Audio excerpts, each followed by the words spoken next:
Now, how about them damn Celtics? All right, we're back with another Boston Celtics video. Sam and I are here recording on Thursday, September 21st. Sam's not here. I am here. I just got back from the Bill Chisholm introductory press conference. Today is also my dad's birthday, so happy Bill Chisholm Day. Also, happy birthday to Papa Tom. If you're a regular viewer of the pregame show, happy birthday to my dad. But Bill Chisholm was just officially introduced to Celtics Nation today. Brad Stevens, Aditya Mittal, who is also, or Middle, I apologies if I mispronounced, is also part of the ownership group, the 6th Street ownership group. Wick Grosbeck, who is also part of the ownership group, obviously, and Wick Grosbeck, and Rich Gotham are all, were all at the press conference today. Bill Chisholm, obviously, the headliner, stole the show, was the guy that most people wanted to talk to, and we got some interesting tidbits.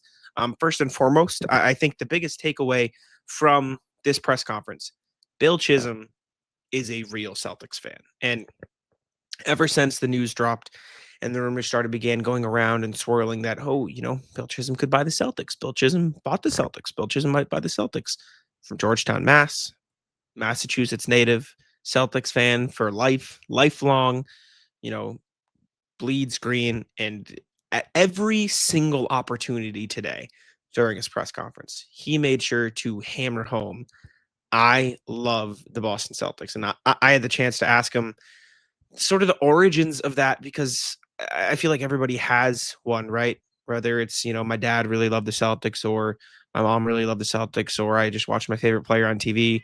For example, mine was I watched Jeff Green ball out in the early 2010s, and I was like, yeah, this is fucking awesome. For Bill Chisholm, it was the 80s. And I mean, the way he phrased it was you would have had to have your head in the sand in the 80s to not be a Celtics fan.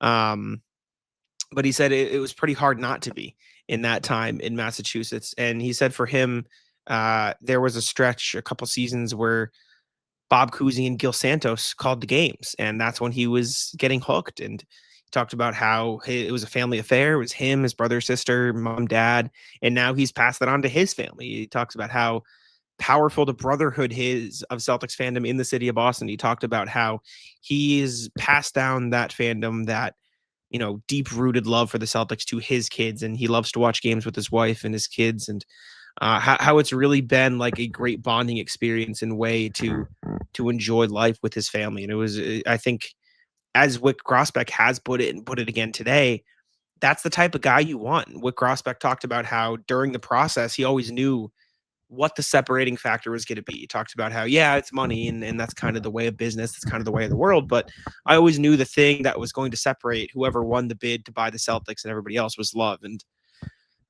I mean, no matter who spoke today, whether it was Brad, Rich, or Wick, like, it's holy shit, Bill Chisholm loves the Celtics. And I think that's really important in ownership, because a lot of situations owners and teams can get into, a lot of the problems usually stem from, like, it's just a business for this guy.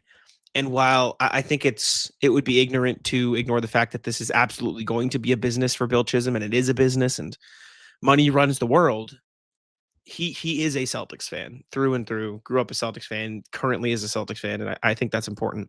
Some other things that came up, obviously talked about all the moves this summer and stuff like that, and spoke about, like, yeah, it's hard. I know it sucks, but Brad Stevens really, hammered it home, the point of, we made these moves so we can make more moves in the future. And the point that he and Bill Chisholm both brought up was the Derek White trade doesn't happen if the Celtics are a second apron team. The Kristaps Porzingis trade doesn't happen if they're a second apron team. The Drew Holiday trade doesn't happen if they're a second apron team. And you can't aggregate salaries if you are a second team apron team. And so for as much as this was just a good year to duck that tax and sort of reset some of the penalties, it was also the time that they wanted to regain the flexibility that they need to build teams moving forward. And you can sit there and say, well, you had the perfect team, why would you mess it up? But the reality of the situation is Kristaps and Drew weren't getting any younger, and Kristaps certainly wasn't getting any less injury prone throughout the years, and Drew's contract was massive, and it was going to create second apron team building issues for years. And this was always going to be the year they were going to reset. Wick Grosbeck hammered that home when Bill Chisholm was asked about, the second apron and moving stuff around. Wick Grosbeck jumped in and said, hey, I'm going to add to this. Like, this was going to happen no matter what. if the team was sold, if the team wasn't sold, no matter what happened with the sale of the Celtics, trades were always going to be made to duck the second apron. And that was something that Wick Rosbeck made sure to clarify today. But it's ties into almost something, Bill Chisholm said. He's like, we don't want to win games. We want to win championships. Like, that is the goal. That will always be the goal. And we don't want to do it more than just the short term. Like, we want to set the Celtics up for success, yes, in the short term, but the medium term, the long term. Like, we always want to be at the forefront of championship conversations, was the vibe that he put out there. And in doing that, by getting under the second apron, the Celtics have really opened up some flexibility to make future moves, to put themselves into positions to make more trades. And so I don't think, I don't think they view this as a complete teardown, whereas it's more of like a reset to build back up. Like talked about spending this season, Bill Chisholm like hammered home in his willingness to spend. He goes, listen, like, I want to build this team and I want to build it smartly. Yes, like I want to do things in the best possible way, from a business perspective, but my goal is to win championships. He said the Celtics goal is always to win. It will be to win, right now. It will be to win in the medium term, long term. And he kept hammering home those like ranges of time. And I think that's something that they really wanted to, put into place in people's minds, that like, yes, we've made these moves this summer. But Bobby Manning asked, like, what's the process in deciding how much to spend? He said the process starts with, how do we win? And then how do we win now and in the medium term, next year, the year after that. And he talked about, like, it starts with the philosophy of that short, medium, and long term, working back from that, putting together the jigsaw puzzle, and how to accomplish all those goals. And he said, how do we raise as many banners as we can, frankly? And ultimately, I'm listening to Brad and his team. I'm listening to Rich and those folks, and really just kind of going from there, relying on them to come forward with that right answer. And I think obviously fans can get frustrated easily this summer, and rightfully so. Like, you understand why there was frustration with the way that the second apron and stuff tore down this team. But what Grosbeck also pointed out, like, he said, I was in the room when those rules were made. I helped draw them up. Like, the goal is parity. We've had 7 different champions in the last 7 years. And obviously we would like to break that and win a couple in a row ourselves. But like, this is kind of always how it's, how it was going to happen. Like, you're going to have teams jump above that second apron, but then they're going to hop right back down within the span of 2-3 years. And he said they're just playing by the NBA sort of rule book and guidelines.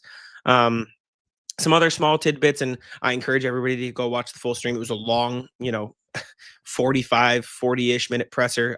Go check it out on CLNS. They've got the whole thing. I'm obviously not going to be able to go over every question here. I'm just trying to do some of the highlights for you guys.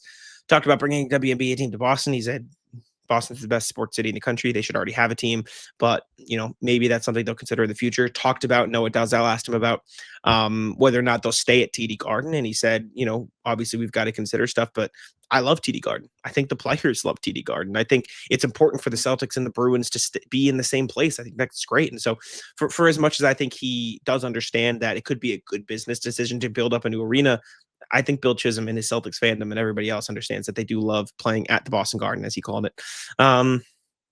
Outside of that, he had a nice opening statement of how important this is to him. He talked about sort of the voting structure and the power structure of the organization. With Grosbach talked about how it was great to be able to stay in the ownership group via this. He negotiated with his family to keep half of what they had accrued and stay in the ownership structure with Bill Chisholm.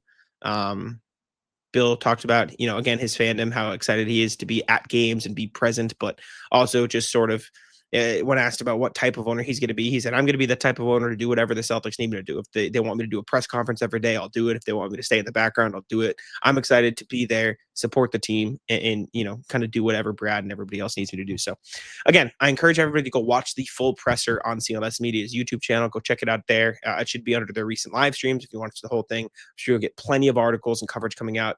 This is just today's video going over some of the highlights. So let us know what you think. Make sure to comment down below your thoughts on the Bill Chisholm presser. What was your favorite response? What was your favorite question? What was all that type of stuff? But yeah, appreciate y'all for tuning in. Leave a like, subscribe, and I'll let, I was about to say I'll let Sam take it out. He's not here.